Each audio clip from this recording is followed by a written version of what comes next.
Dans ce quartier de la périphérie de Yaoundé, où Marie-Solange travaille comme femme de ménage. Mince, il n'y a pas d'eau à nouveau. Ici, les coupures d'eau sont fréquentes et peuvent durer plusieurs jours. Pour ne pas être freinée dans ses tâches ménagères, Marie-Solange doit faire des réserves.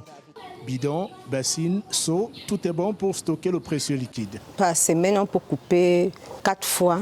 Si on n'a pas pu faire des réserves, on n'a pas d'eau.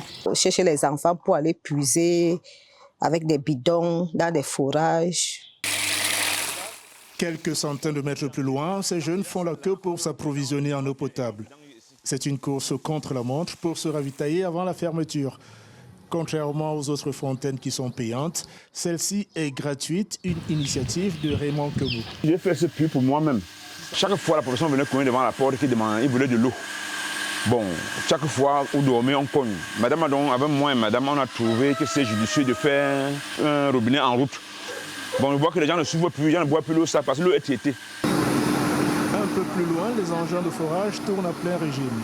Ce père de famille a choisi, comme de nombreux Camerounais, le forage qui permet d'aller chercher l'eau directement dans la nappe phréatique pour se mettre à l'abri des coupures à répétition de Camwater, la Société nationale de distribution d'eau potable. Il y a trop de coupures, parfois l'eau vient sans pression, parfois elle vient un peu sale. C'est un peu ça qui m'a motivé beaucoup à faire le forage.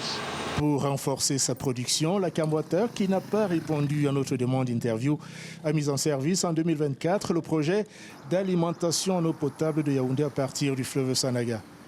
Il prévoyait une production supplémentaire d'environ 300 000 mètres cubes d'eau par jour. Mais aujourd'hui, il peine encore à satisfaire les besoins des populations.